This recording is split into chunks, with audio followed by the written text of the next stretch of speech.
Happy Thursday, everybody. I wanted to talk about something that I've been reflecting a lot on lately, and that would be my past. And the reason why I want to talk about my past a little bit is because, first of all, I have a completely different Instagram feed than I once did. So I have a completely different audience, a lot of people that don't really know me and what I've been through. And I wanted to tell everybody about that because I think it can be really easy for people to compare their beginning stages of, personal growth and goal setting and whatever journey they're on to someone else's. As they say, don't compare your beginning to someone else's middle. So I just wanted to bring up where I've come from, what I'm doing here now, and maybe you can relate a little bit. Maybe there will be some reassurance in there, knowing that things don't always come easy for people, and that so yeah, I guess I'll just get started. Let me type in what I'm going to talk about. Talking about where I came from. So the people that don't know me, I am a relationship transition coach. And I've been doing that for about a year now. And what I do is I help people through relationship transitions, such as divorce, breakup, maybe being single and finding a loving relationship, maybe being in a relationship and losing connection with somebody and finding your way back to that person. So whatever transitions that have to do with relationships, I specifically coach people through that. And so I spend a lot of my time giving people my opinion and giving people insight and advice and suggestions. And I think that something that recently happened was one of my clients, she wanted to hear my story, and she's going through a big relationship transition, obviously. And she was like, it reminded me so much of my own story that I just had to tell her. So basically, here's my story. I used to be okay, this is weird telling my story, okay. So when I was about 25 years old, I guess I was, so I'll go back to college. I was 23, I got a degree in communications during the recession, graduated in 2009, got a shit job at a chiropractic office it wasn't a shit job, but it was not a college graduate job that you get. It was during the recession, I had to take what I could get, and then I got shortly after laid off because they couldn't afford me. And that's what happens during recessions. So I was feeling pretty friggin' useless. I felt like I was not valued at all for my brain. I felt I had very low self-esteem. I felt like, I'm not, at the time I was like, I'm not even smart enough to have a job. That's what I was thinking. So when I got laid off, I had nothing. I had nothing, and I met somebody, and he offered me something, and he offered me a job. He offered me, he offered me a relationship, and I felt very much oh, okay, this feels better. So there's a lot of codependence coming in there. And I dated him for 4.5 years before we got engaged. And during that time, we built a real estate sort of empire, and I owned a bunch of rental properties in up in the college town where I was living, and we made a lot of money, and we traveled the world all the time, and I felt for the first time like I was of value and I was being appreciated for my brain. And what happened was I also started modeling and felt also appreciated for my looks. So I was able to save up a lot of money that way, but also feel like a sense of, I guess, power with the real estate thing and with owning a bunch of rental properties and managing them. So what happened, I got married to the guy. And immediately after I got married, and I mean like immediately, like a week after, like on my honeymoon, I lost my grandfather, my step-grandfather actually. And the way that situation was handled by my ex-husband made it abundantly clear to me that I was not in a good relationship. That this wasn't what I thought it was. It was the first time I had lost a family member, and oh, hey, Ben. First time I had lost a family member, and so I wasn't really prepared for what that meant and what I would need from a partner. And what I got from my partner was just, it was not good. It was not good. And this was on my honeymoon. And so the year and a half that I was married, I actually ended up losing a couple more family members, unfortunately. But also, it was just their time to go. But I came to the realization after losing my grandmother, my third family member, that I was in trouble, that life was only going to get harder. And the thought of having children with somebody who couldn't really hold me emotionally like I needed was frightening. And I, for the first time, needed help, and I reached out for help. I was always the type of person who was like, everything's fine, like I have it all figured out, I have everything under control. And plus, everybody saw pictures of me traveling all the time and modeling, and I never complained. I was just like the girl that like wrote all of the inspirational quotes from other people, thinking that like people would think that I'm like inspiring. I was a perfectionist. I wanted to appear like I had my shit together. And I think I did a really good job.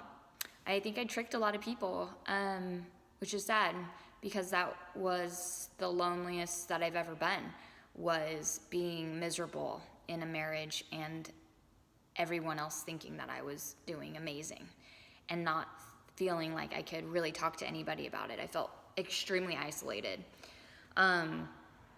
But I did that to myself. I did not want people to think that I was weak or vulnerable. I wanted to appear strong and smart and successful.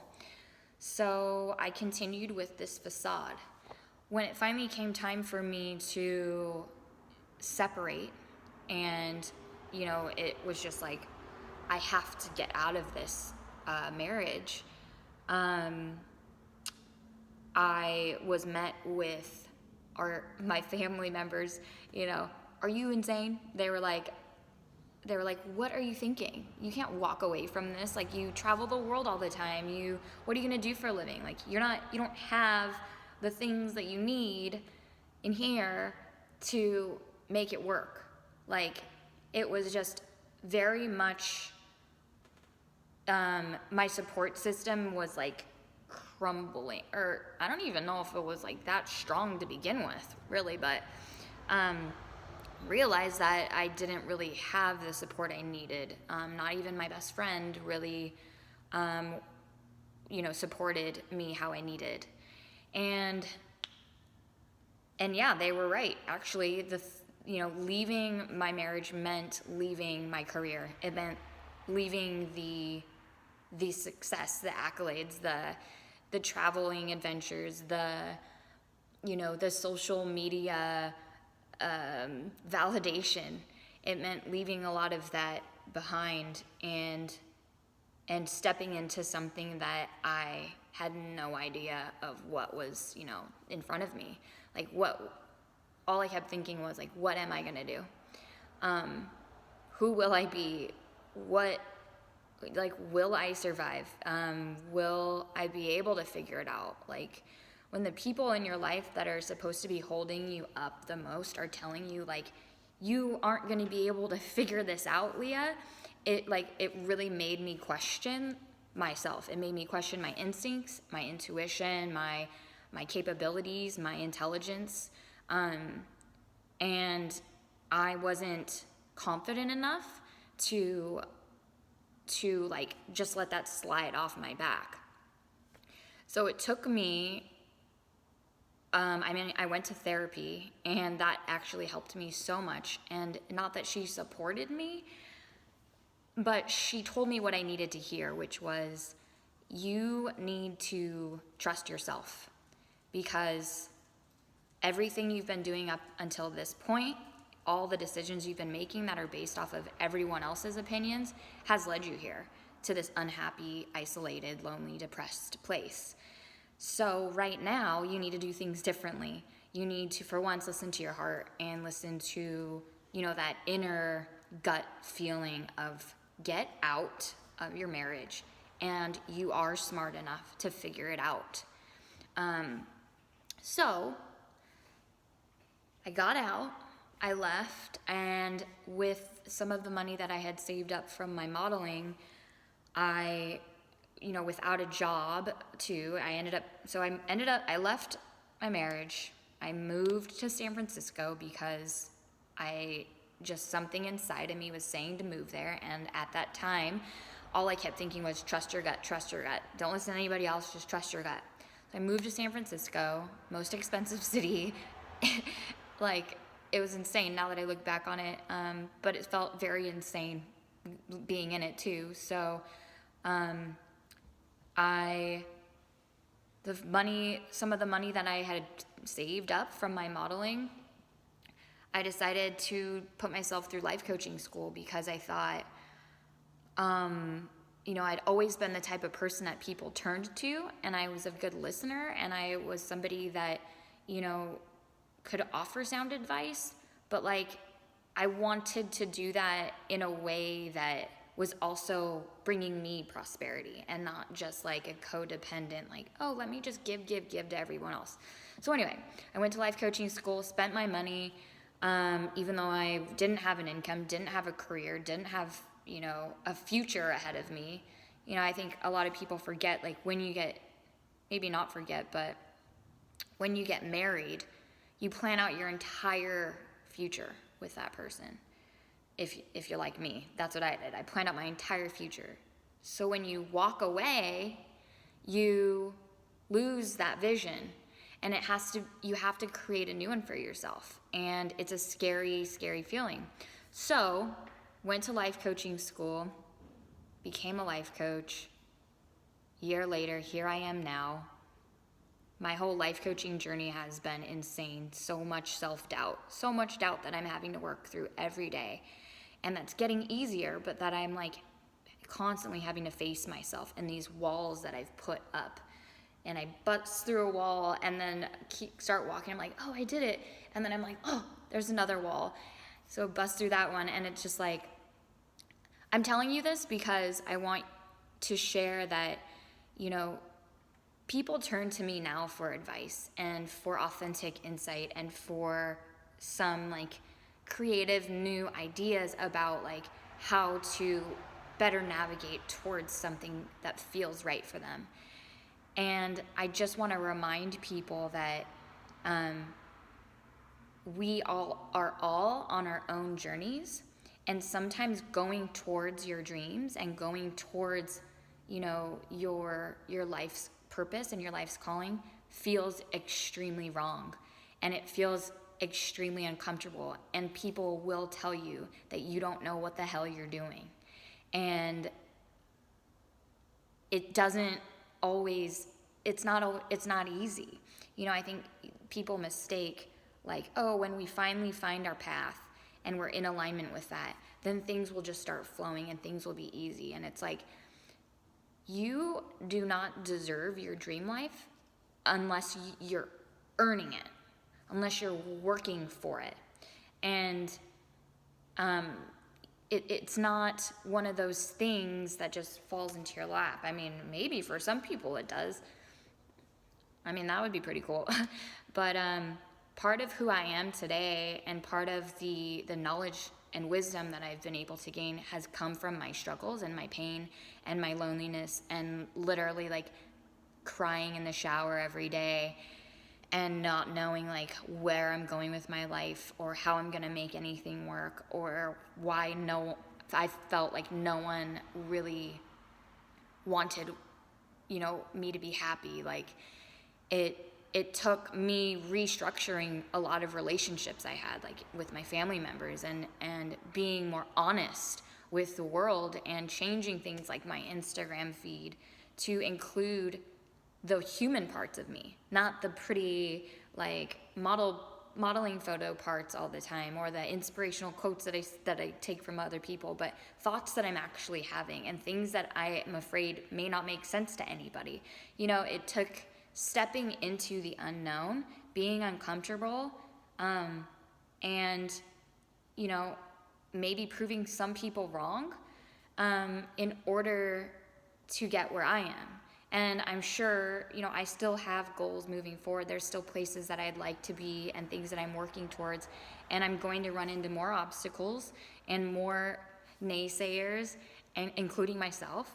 And I'm going to have to trust myself and listen to, my heart and my gut, and to be able to pivot when I need to pivot and say like, wow, I've been on this wrong path for a long time.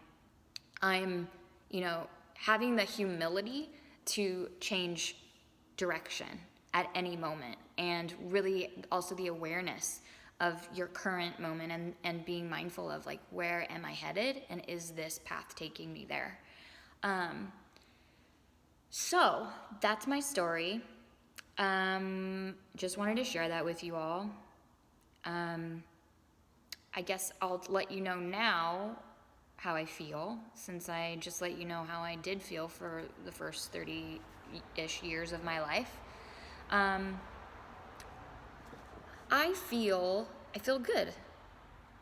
I feel like I am part of something so much bigger than me now. I feel extremely connected to everything around me, meaning, which also makes me feel really small, makes me feel like I'm just a small part of something so much bigger. And I also feel powerful in that realization, and knowing that, if I shine as bright as I possibly can, and if I am so friggin' true to my gut instincts and my intuition, and I do my best to fully express my humanity and myself with a humble heart, there's so much healing in that, and I've seen it happen. I've seen it happen with my clients. It's happened to me because of other people's courageous, self-expression. I feel like I understand what it means to work hard. I feel like I finally understand that. I feel like I used to really want things to fall into my lap and people to save me, sort of feeling. But I appreciate the work and doing the work now. I also appreciate my family members much more, my specifically like my grandparents and my ancestors before that, and everything that they did in their lives to bring me to this place where I'm allowed to like ponder my existence, or, think about my purpose in life. Like, what a rad thing to be at the forefront of my brain, right? I don't have to worry about like, what am I going to eat today? How am I going to be sheltered? And, am I going to immigrate to the United States? It's just like, so, yeah, I feel like I am much more connected to my past in a way that has just like a lot of gratitude. And I also feel more responsible for the people that will come after me, and the children and the grandchildren and the great-great-grandchildren, that their lives will be different because of the level that I've started them out at. I feel responsible for that, not just like privileged, but responsible to honor what's to come and to honor what was before me. So that's where I'm at now.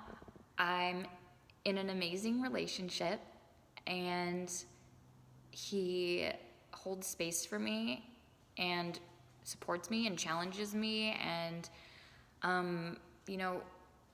is just amazing. He's there for me when I need him, and he's also the one that says like, you can do this on your own. He doesn't let me be have any codependent tendencies that I might have, even though I've done my best to work through them. I think it's just like, in my head I'm like, those better not come back. Like, just being with a partner that also is there to support me in my journey to not have those codependent tendencies rear their ugly head. So, and I love my job. Real estate was not for me. We made a lot of money. We traveled a lot more, but I wake up every morning feeling like I'm successful, and I never felt that way with real estate. I just felt like I wanted to prove to everyone that I was successful. But now I feel it. I feel like I'm in alignment with what I need to be doing with my life, and I feel really good about it. So yeah, if that resonates at all with anybody, great. And if not, that's all right too. Let me just read what someone wrote. In any position, you should always choose life. You must acknowledge the choice too. There is only one true best, obviously. When you find it for some things, it'll help you find it for more. Engine is important for a car, but so is a small curve or thousands of small pieces that are necessary for it to work. Life isn't much different. Yeah, you have really nice, I like your words. I'm a very wordy person, if you didn't notice in my feed, but yeah, I like the metaphors and the way that you worked through what I was saying, or at least perceived what I was saying. So thanks for that feedback.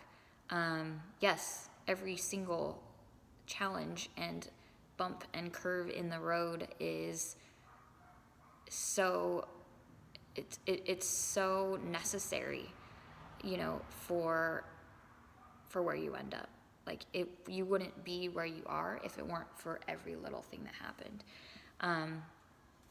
I agree. All right, that's all I have. Thanks, guys. Bye.